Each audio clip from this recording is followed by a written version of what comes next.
just come back from wonderful Wales, the Welsh borders.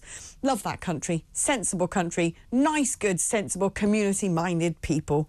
Well, unfortunately, the leadership in that country is less so.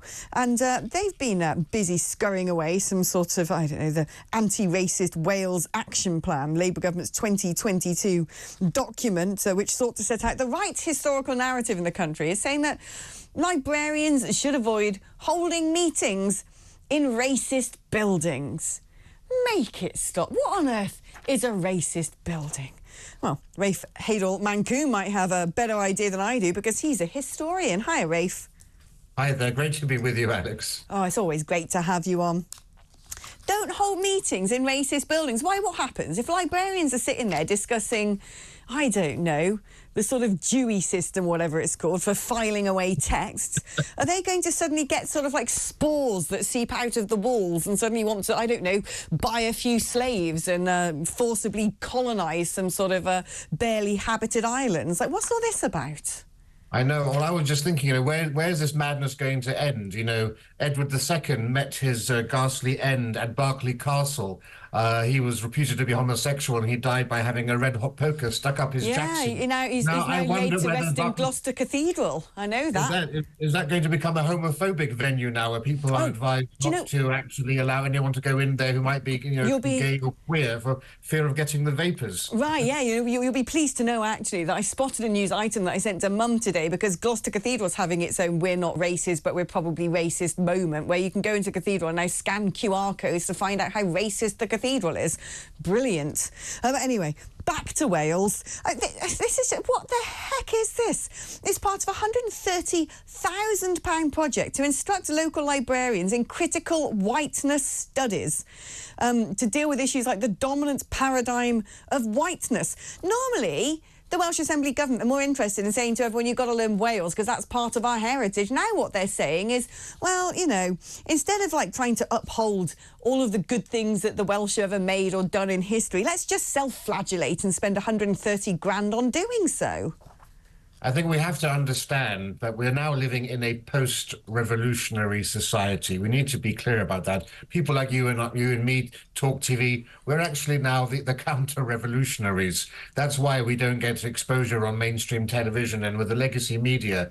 And what we're seeing, you know, Tony Blair ushered in the revolution and is now coming of age fully in this country, particularly now, of course, with a new Labour government in power. And at its roots, this is fundamentally Marxist. It's cultural Marxism. You know, you get different types of Marxism. You have traditional Marxism, which is all about the proletariat and the bourgeoisie.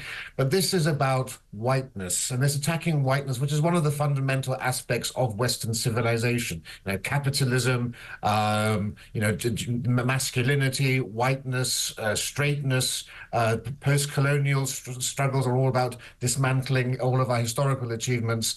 And this is an attempt really to create a topsy-turvy world in which everything that we once held dear, all of the values and the beliefs and the heroes and proud legacies of the past, become subverted. This is ideological subversion. The same thing happened, of course, in the Soviet Union, in the Eastern Bloc countries of Eastern Europe. This happened in China, where our history was rewritten. They were demoralized. They were told essentially that they had no reason to be proud of their past, because the best way to demoralize a people, the best way to destabilize them, is to sever the link that connects them to their sense of national identity. And that's what we see here. And instead of that, what we're seeing new myths created, that Britain is the land of diversity, diversity built Britain. You know, you have Sadiq Khan in London saying that immigrants built London, a great slur on all those generations of Londoners and British people who built St. Paul's Cathedral and, you know, all the other great, the Tower of London and so forth. So that's what's at play here. So, of course, it's a very silly story on the surface, but deep down, this is extremely sinister because it goes to the very heart of who we are as a people by trying to undermine everything that we held dear. For example, Nelson has been completely denigrated and attacked here by the Welsh on the basis of one single letter he was alleged to have written in support of slavery to a friend of his in Jamaica. Well, the leading historians on Nelson, the leading biographer of Nelson, long ago proved that this was a forgery. This letter was forged by the anti-abolitionist movement, who after Nelson died, Nelson was becoming a great national hero. They wanted to get some of his charisma and some of his fame on their side for the pro-slavery side. And so this letter that he was alleged to have written was actually forged. But that, of course, is nowhere in these documents, and they're advising people not to use any buildings associated with him. And there's an entire village called Nelson that's also been unfairly maligned through all of this by the Welsh government.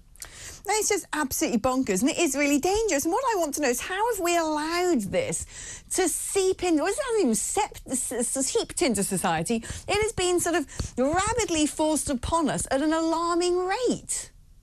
How has that even happened?